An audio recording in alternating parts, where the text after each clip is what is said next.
مسلمانوں کے پہلے خلیفہ راشد یار غار سیدنا ابو بکر کے بعد اس دنیا میں سب سے زیادہ فضیلت دوسرے خلیفہ راشد سیدنا عمر فاروق ہی کو حاصل ہے۔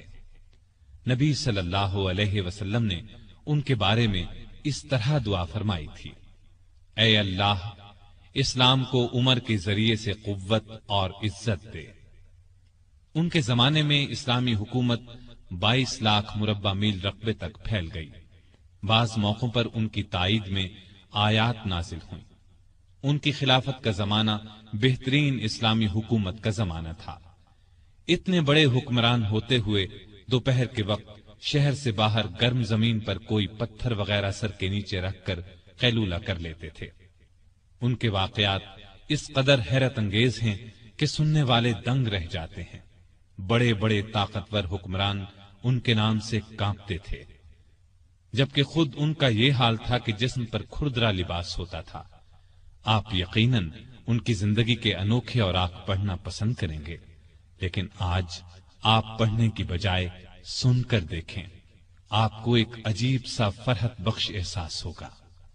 سیدنا عمر فاروق رضی اللہ عنہ ہجری سال شروع ہونے سے 40 سال پہلے 583 عیسوی یا 584 عیسوی میں مکے میں پیدا ہوئے۔ نبی کریم صلی اللہ علیہ وسلم ان سے 13 سال پہلے دنیا میں تشریف لا چکے تھے۔ والدین نے نام عمر رکھا، کنیت ابو حفص تھی، لقب فاروق تھا، یعنی حق اور باطل میں فرق کرنے والا۔ یہ لقب انہیں نبی کریم صلی اللہ علیہ وسلم نے عطا فرمایا۔ حضرت عمر کا سلسلہ نسب 8ویں پشت میں نبی کریم سے جا ملتا ہے۔ آپ نے دنیا میں آنکھ کھولی تو مکے میں قریش کی سرداری تھی۔ یہ قبیلہ اسماعیل علیہ السلام کی اولاد سے تھا۔ قریش کے آگے چل کر 10 کے قریب قبیلے بن گئے۔ ان میں نبی کریم بنو ہاشم سے تھے، ابو بکر بنو تیم سے اور عمر فاروق بنو عدی سے۔ 10 کے 10 قبیلوں کے سپرد الگ الگ کام تھے۔ مثلاً کوئی خانہ کعبہ کی دیکھ بھال کرتا تھا تو کوئی حاجیوں کو پانی پلاتا تھا، کوئی جھگڑوں کے فیصلے کرتا تھا۔ بنو عدی کے ذمے 2 کام تھے۔ قریش کو کوئی ایلچی بھیجنا ہوتا تو یہ بھیجتے تھے۔ دوسرا کام یہ تھا کہ 2 گروہوں میں جھگڑا ہو جاتا تو بنو عدی کا سردار فیصلہ کرتا تھا۔ بنو عدی کے گھر صفا اور مروہ پہاڑیوں کے درمیان میں تھے۔ عمر یہیں پیدا ہوئے اور پرورش پائی۔ ان کے والد خطاب بنو عدی کے سردار تھے۔ جس زمانے میں نبی کریم صلی اللہ علیہ وسلم نے نبوت کا اعلان کیا، خطاب فوت ہو چکے تھے۔ سیدنا عمر کے بچپن کے حالات کسی کتاب میں نہیں ملتے۔ اتنا ذکر ملتا ہے کہ بڑے ہوئے تو باپ نے اونٹ چرانے پر لگا دیا۔ اونٹ چراتے ہوئے کبھی تھک کر بیٹھ جاتے تو باپ مارا کرتا تھا۔ جوانی کی عمر کو پہنچنے تک لکھنا پڑھنا سیکھ لیا تھا۔ نبی کریم صلی اللہ علیہ وسلم نے جب اعلان نبوت کیا تو قریش میں کل 17 آدمی لکھنا پڑھنا جانتے تھے۔ ان میں عمر فاروق بھی تھے۔ اس کے علاوہ انہوں نے سپاہگری، تیغ زنی اور گھڑ سواری میں کمال حاصل کیا۔ گھڑ سواری کا حال یہ تھا کہ اچھل کر گھوڑے پر بیٹھ جاتے۔ کشتی کا فن بھی سیکھا۔ اونچے قد کے طاقتور آدمی تھے، چوٹی کے کئی پہلوانوں سے مقابلے جیتے۔ شاعر نہیں تھے، اشعار پسند کرتے تھے۔ تقریر کرنے کا ڈھنگ بھی آتا تھا۔ مزاج میں غصہ اور سختی تھی۔ جوان ہونے پر تجارت کا پیشہ اختیار کیا۔ نبی کریم نے نبوت کا اعلان کیا تو ان کی عمر 27 سال تھی۔ اس وقت قریش میں بہت اونچی حیثیت کے مالک تھے۔ مکے کے معزز لوگوں میں شمار ہوتا تھا۔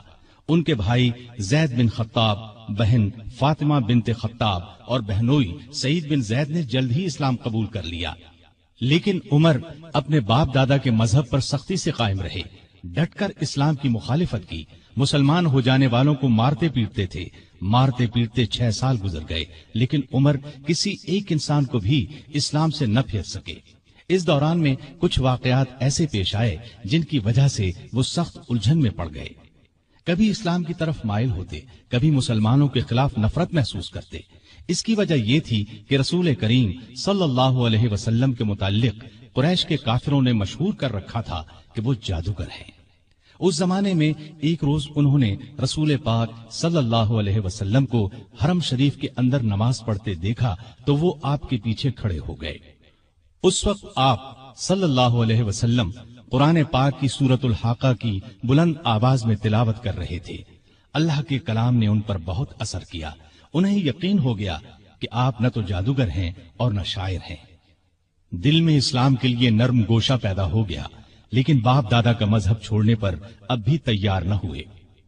قاسم بن عثمان کی روایت میں آیا ہے کہ ایک دن طبیعت نے جوش مارا، ارادہ کیا کہ جس ہستی کی وجہ سے وہ الجھن میں ہیں کیوں نہ انہیں ختم کر دیں۔ چنانچہ ننگی تلوار ہاتھ میں لے کر نکلے۔ راستے میں ایک مسلمان نعیم بن عبداللہ مل گئے۔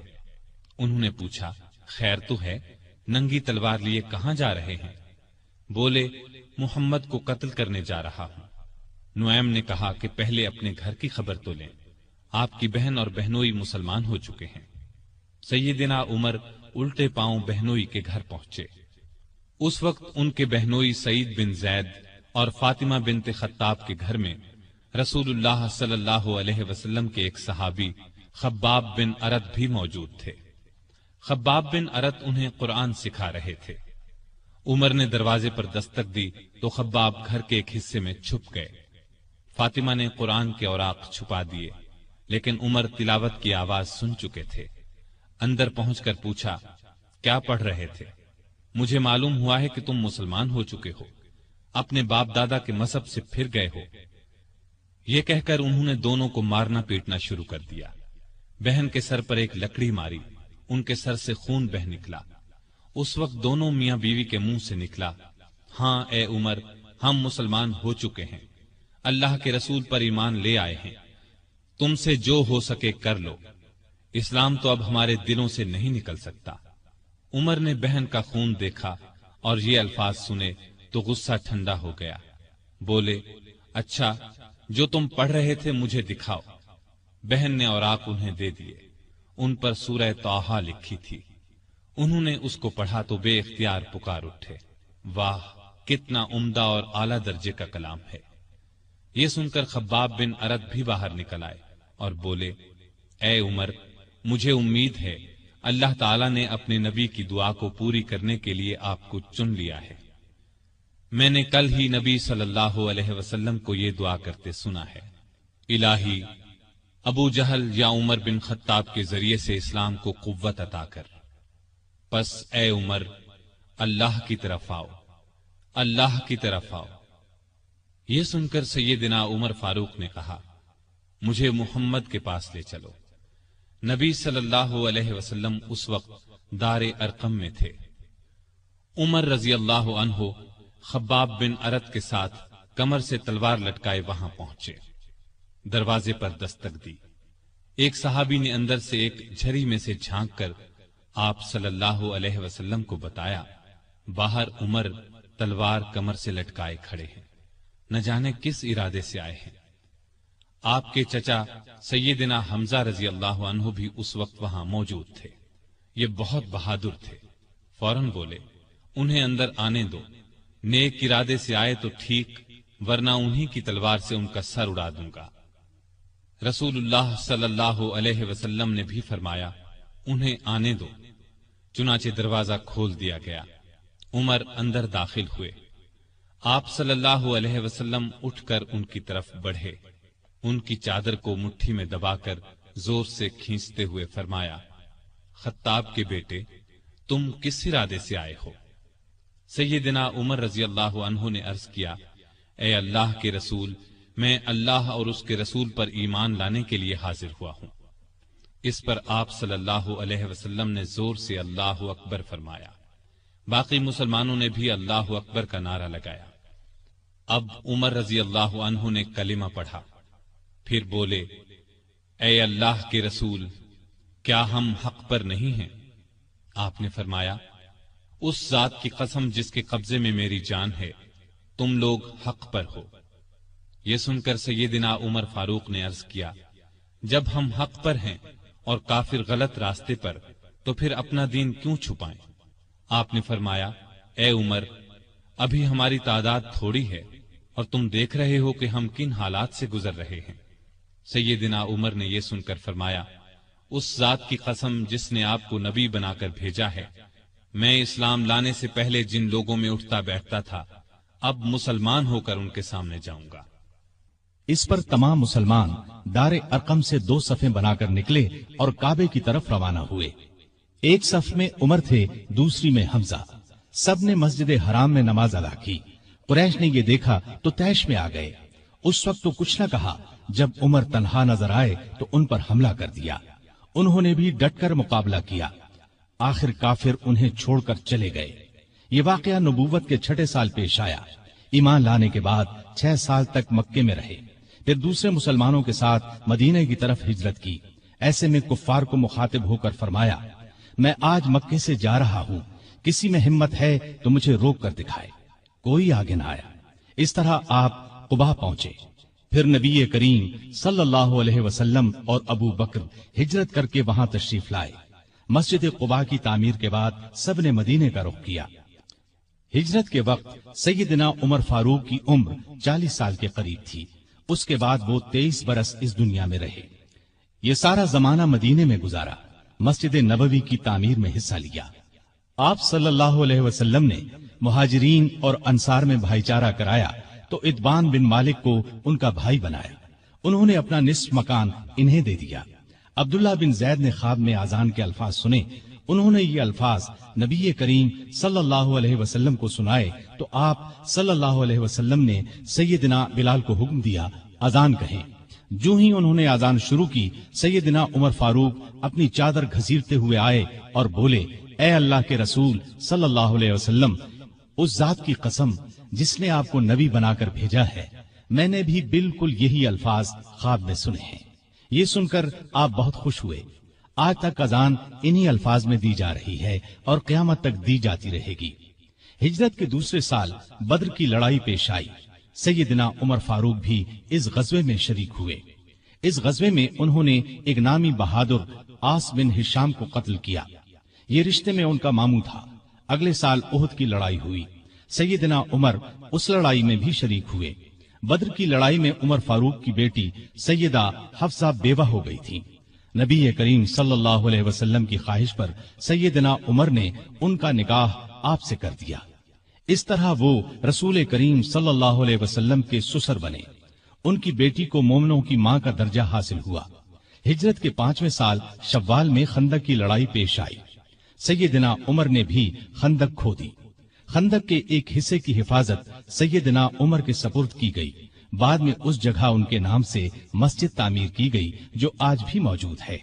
ہجرت کے 6 سال نبی کریم صلی اللہ علیہ وسلم نے کعبے کی زیارت کا ارادہ فرمایا۔ آپ 1400 صحابہ کے ساتھ روانہ ہوئے، ان میں سیدنا عمر بھی تھے۔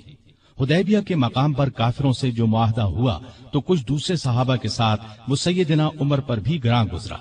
وہ رسول اللہ صلی اللہ علیہ وسلم کی خدمت میں حاضر ہوئے اور عرض کی، کیا آپ اللہ کے سچے نبی نہیں ہیں؟ آپ نے فرمایا، یقیناً میں اللہ کا سچا نبی ہوں۔ کہا، کیا ہم حق پر اور ہمارا دشمن باطل پر نہیں ہے؟ آپ نے فرمایا، ہم حق پر اور ہمارا دشمن باطل پر ہے۔ کہا، اے اللہ کے رسول، جب ہم حق پر اور ہمارا دشمن باطل پر ہے تو پھر دب کر کیوں صلح کریں؟ آپ نے فرمایا، میں اللہ کا رسول ہوں، اللہ کے حکم کے خلاف نہیں کرتا، وہی میرا مددگار ہے۔ سیدنا عمر پھر ابو بکر صدیق کے پاس گئے اور ان سے بھی یہی کہا تو انہوں نے فرمایا، اے جوان، بلا شبہ نبی کریم صلی اللہ علیہ وسلم اللہ کے رسول ہیں۔ وہ اپنے رب کی نافرمانی نہیں کر سکتے اور وہی ان کا ناصر و مددگار ہے۔ بس ان کی رکاب کو تھامے رہو، یعنی ہر معاملے میں ان کی فرما برداری کرو۔ نبی کریم صلی اللہ علیہ وسلم نے فرمایا، میں اللہ کا رسول ہوں، اللہ کے حکم کے خلاف نہیں کرتا، وہی میرا مددگار ہے۔ تب جا کر سیدنا عمر کو اطمینان ہوا۔ نبی کریم صلی اللہ علیہ وسلم واپس روانہ ہوئے تو سورہ فتح نازل ہوئی۔ آپ نے سیدنا عمر کو بلا کر اللہ تعالیٰ کا یہ ارشاد سنایا کہ ہم نے آپ کو کھلی فتح عطا کی۔ ساتھ ہی آپ نے فرمایا، مجھ پر آج ایسی صورت نازل ہوئی ہے جو مجھے اس دنیا سے زیادہ پیاری ہے۔ سیدنا عمر رضی اللہ عنہ نے حدیبیہ کی صلح کے موقع پر جو گفتگو کی تھی وہ خلوص نیت پر مبنی تھی۔ پھر بھی انہیں تمام زندگی اس بات کا افسوس رہا کہ کیوں انہوں نے اس طرح کے سوال جواب کیے۔ اس کے بدلے میں انہوں نے بہت سے روزے رکھے، کئی غلام آزاد کیے اور بہت سی نفل نمازیں پڑھی۔ ہجرت کے 7ویں سال خیبر کی لڑائی ہوئی، اس میں بھی سیدنا عمر رضی اللہ عنہ شریک تھے۔ ذیقعد 7 ہجری میں نبی صلی اللہ علیہ وسلم عمرے کے لیے تشریف لے گئے۔ 2000 مسلمان آپ کے ساتھ تھے۔ سیدنا عمر بھی ان میں شامل تھے۔ ذات سلاسل کی جنگ میں بھی شریک ہوئے۔ سلاسل جگہ کا نام ہے، یا اس مقام پر قبیلہ جزام کا ایک چشمہ تھا جس کا نام سلسل تھا۔ مسلمان لشکر اسی چشمے پر اترا تھا، اسی لیے اس غزوے کو ذات السلاسل کہا جاتا ہے۔ 8 ہجری 10 رمضان کو رسول اللہ صلی اللہ علیہ وسلم 10,000 ہتھیار بند صحابہ کے ساتھ مدینے سے مکے کی طرف روانہ ہوئے۔ ان میں سیدنا عمر بھی شامل تھے۔ مکے سے کچھ فاصلے پر آپ صلی اللہ علیہ وسلم نے پڑاؤ ڈالا۔ اس میدان کا نام اب وادی فاطمہ ہے۔ قریش کے سردار ابو سفیان نے 2 آدمیوں کو حالات معلوم کرنے کے لیے بھیجا۔ پھر ابو سفیان خود نبی کریم صلی اللہ علیہ وسلم کی خدمت میں حاضر ہوئے۔ ایسے میں سیدنا عمر رضی اللہ عنہ نے عرض کیا، اے اللہ کے رسول، مجھے اجازت دیں میں ابو سفیان کا سر اڑا دوں، لیکن آپ نے ایسا کرنے کی اجازت نہ دی۔ اس موقع پر ابو سفیان نے اسلام قبول کیا۔ ان کے بعد مکے کے باقی ماندہ لوگ بھی مسلمان ہو گئے۔ فتح مکہ کے بعد غزوہ حنین پیش آیا۔ اس غزوے کی ابتدا میں مسلمانوں کے پاؤں اکھڑ گئے۔ صرف رسول اللہ صلی اللہ علیہ وسلم چند صحابہ کے ساتھ میدان میں کھڑے رہے۔ ان میں سیدنا عمر بھی تھے۔ پھر سیدنا عباس رضی اللہ عنہ کی آواز پر مسلمان پلٹے اور کفار کو شکست دی۔ تبوک کی لڑائی کے لیے سیدنا عمر نے اپنے مال کا نصف حصہ نبی صلی اللہ علیہ وسلم کی خدمت میں پیش کیا۔ حجۃ الوداع کے موقع پر بھی سیدنا عمر ساتھ تھے۔ اس حج کے بعد ہی آپ صلی اللہ علیہ وسلم اس دنیا سے رخصت ہوئے۔ سفر 11 ہجری میں آپ صلی اللہ علیہ وسلم نے اسامہ بن زید کو اسلامی لشکر کا سپہ سالار مقرر کیا اور حکم دیا کہ جا کر رومیوں سے موتا کی لڑائی کا بدلہ لیں۔ موتا کی لڑائی ہجرت کے 8ویں سال میں ہوئی تھی۔ اس میں اسامہ کے والد زید اور بہت سے صحابہ رضی اللہ عنہم شہید ہو گئے تھے۔ چنانچہ آپ نے یہ لشکر روانہ فرمایا۔ اس میں بڑے بڑے صحابہ کے ساتھ سیدنا عمر بھی شریک تھے۔ آپ صلی اللہ علیہ وسلم نے رحلت فرمائی تو سیدنا عمر رضی اللہ عنہ کو آپ کی وفات کا یقین ہی نہیں آتا تھا۔ وہ یہ اعلان کر رہے تھے، جو شخص یہ کہے گا کہ رسول اللہ صلی اللہ علیہ وسلم نے وفات پائی ہے، میں اس کی گردن اڑا دوں گا۔ پھر ابو بکر رضی اللہ عنہ کے سمجھانے پر یقین آیا کہ نبی صلی اللہ علیہ وسلم رحلت فرما چکے ہیں۔ آپ صلی اللہ علیہ وسلم کی وفات کے بعد خلافت کے مسئلے پر مسلمانوں میں اختلاف پیدا ہوا تو اس موقع پر سیدنا عمر نے ابو بکر رضی اللہ عنہ کا نام خلافت کے لیے سب کے سامنے رکھا۔ سبھی نے اس سے اتفاق کیا۔ ابو بکر کے بارے میں سیدنا عمر کے یہ الفاظ ہیں، ابو بکر رسول اللہ صلی اللہ علیہ وسلم کے صحابی ہیں، غار کے ساتھی ہیں، یہ تمام مسلمانوں سے زیادہ تمہارے معاملات کے والی ہونے کے حقدار ہیں۔ خلیفہ بننے کے بعد سیدنا ابو بکر نے سب سے پہلے اسامہ بن زید کا لشکر روانہ فرمایا۔ یہ لشکر نبی کریم صلی اللہ علیہ وسلم کی شدید علالت کی وجہ سے مرینا سے باہر مقام جرح پر ٹھہر گیا تھا اور پھر وفات کی وجہ سے روانہ نہ ہو سکا تھا۔ اس موقع پر سیدنا ابو بکر نے اسامہ بن زید سے کہا کہ سیدنا عمر فاروق رضی اللہ عنہ کو ان کے پاس چھوڑ جائیں، کیونکہ ان کے مشوروں کی ضرورت پڑے گی۔ اسامہ بن زید نے خوشی سے یہ بات منظور کی۔ ابو بکر کی خلافت 2.25 برس رہی۔ تمام عرصے میں سیدنا عمر ان کے خاص مشیر رہے۔ اس دوران میں سیدنا عمر نے سیدنا ابو بکر کو مشورہ دیا کہ قرآن کو ایک جگہ جمع کر دیا جائے۔ انہوں نے یہ مشورہ اس لیے دیا کہ یمامہ کی لڑائی میں قرآن مجید کے حافظ بہت سے صحابہ شہید ہو گئے تھے۔ آخر یہ کام زید بن ثابت، سیدنا عمر اور بہت سے دوسرے صحابہ رضی اللہ عنہم کی مدد سے مکمل ہوا۔ جمادی الاولیٰ 13 ہجری میں سیدنا ابو بکر سخت بیمار ہو گئے۔ بچنے کی امید نہ رہی تو انہوں نے خلافت کے بارے میں چند بڑے بڑے صحابہ سے مشورہ کیا۔ خود انہوں نے سیدنا عمر کا نام تجویز کیا۔ بعض صحابہ نے اس پر کہا کہ وہ مزاج کے بہت سخت ہیں۔ اس پر ابو بکر نے فرمایا جب ان پر خلافت کا بوجھ پڑے گا تو نرم ہو جائیں گے۔ اس طرح تمام مسلمانوں کا سیدنا عمر کی خلافت پر اتفاق ہو گیا۔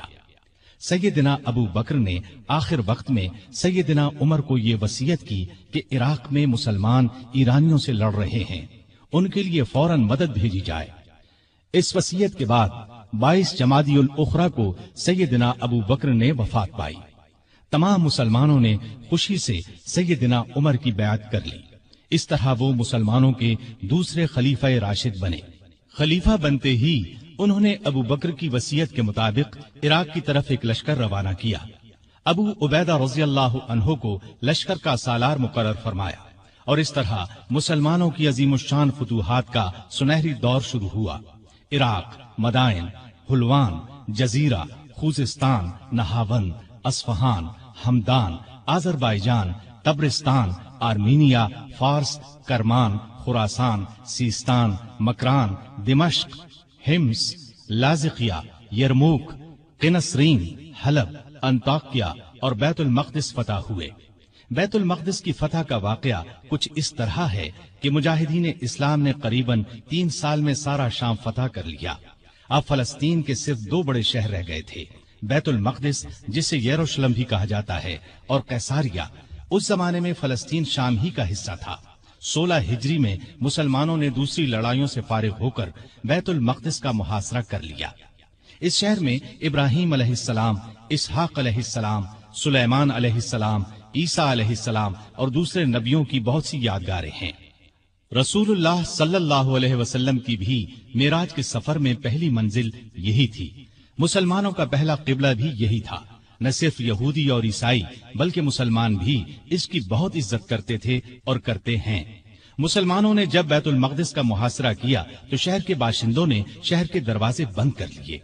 چند دن تو اس طرح گزرے، پھر انہوں نے مسلمانوں کے سپہ سالار ابو عبیدہ بن جراح کو پیغام بھیجا کہ ہم شہر مسلمانوں کے حوالے کرنے کے لیے تیار ہیں، لیکن شرط یہ ہے کہ مسلمانوں کے خلیفہ خود یہاں آئیں اور صلح کا معاہدہ کریں۔ ابو عبیدہ بن جراح نے یہ بات سیدنا عمر کو لکھ بھیجی۔ خلیفہ ثانی سیدنا عمر نے صحابہ سے مشورہ کر کے وہاں جانے کا فیصلہ کیا۔ آپ نے رجب 16 ہجری میں حضرت علی رضی اللہ عنہ کو اپنا قائم مقام بنایا اور روانہ ہو گئے۔ اس وقت دنیا کے بڑے بڑے حکمران ان کا نام سن کر کانپتے تھے، لیکن اپنے وقت کے سب سے بڑے حاکم کے سفر کا حال یہ تھا کہ چند بزرگ صحابہ کے سوا ان کے ساتھ کوئی نہیں تھا۔ فوج، نہ خیمے، نہ قارے، نہ جھنڈے، ایک اونٹ پر سوار تھے۔ اس پر ستو اور کھجور کے 2 تھیلے لادے ہوئے تھے۔ ایک طرف پانی کی مشک لٹک رہی تھی۔ راستے میں کھانے کا وقت آتا تو سب مل کر کھا لیتے۔ آپ کا لباس بہت معمولی سا تھا۔ بیت المقدس کے قریب پہنچے تو صحابہ نے مشورہ دیا کہ لباس تبدیل کر لیں۔ قیمتی پوشاک پیش کی، لیکن آپ نے وہ لباس پہننے سے انکار کر دیا اور فرمایا، اللہ نے ہمیں جو عزت دی ہے وہ اسلام کی وجہ سے ہے اور ہمارے لیے یہی کافی ہے۔ غرض اسی حالت میں شہر میں داخل ہوئے۔ عیسائیوں نے شہر آپ کے حوالے کر دیا۔ مسلمانوں نے وہاں ایک مسجد بنائی، اس کا نام مسجد عمر رکھا۔ یہ آج بھی موجود ہے اور اب تک مسجد عمر کہلاتی ہے۔ 14 ہجری میں مسلمانوں نے حمص کو فتح کر لیا تھا۔ 17 ہجری کو روم کے بادشاہ ہرقل نے حمص مسلمانوں سے چھیننے کے لیے سمندر کے راستے فوج بھیجی۔ اس فوج نے حمص کا محاصرہ کر لیا۔ جزیرے کے لوگوں نے بھی ہرقل کو ایسا کرنے پر اکسایا تھا، چنانچہ جزیرے سے بھی 30,000 فوج آ کر ہرقل کی فوج سے مل گئی۔ سیدنا ابو عبیدہ بن جراح رضی اللہ عنہ نے ان حالات کی اطلاع سیدنا عمر فاروق کو بھیجی تو انہوں نے ان کی مدد کے لیے مزید فوج روانہ کی۔ دوسری طرف سہیل بن عدی کی سرکردگی میں ایک فوج جزیرے کی طرف روانہ کر دی۔ خود بھی مدینے سے چل کر دمشق آ گئے تاکہ نزدیک سے تمام حالات پر نظر رکھ سکیں۔ سہیل بن عدی جزیرے کی طرف بڑھے تو جزیرے سے حمص کی طرف روانہ ہونے والی فوج کو اپنے گھر کی فکر پڑ گئی۔ وہ ہرقل کی فوج کا ساتھ چھوڑ کر واپس جزیرے چلے گئے۔ ادھر ابو عبیدہ بن جراح نے خالد بن ولید کے مشورے سے شہر سے نکل کر ہرقل کی فوج پر حملہ کر دیا۔ گھمسان کی لڑائی کے بعد رومیوں نے بدترین شکست کھائی۔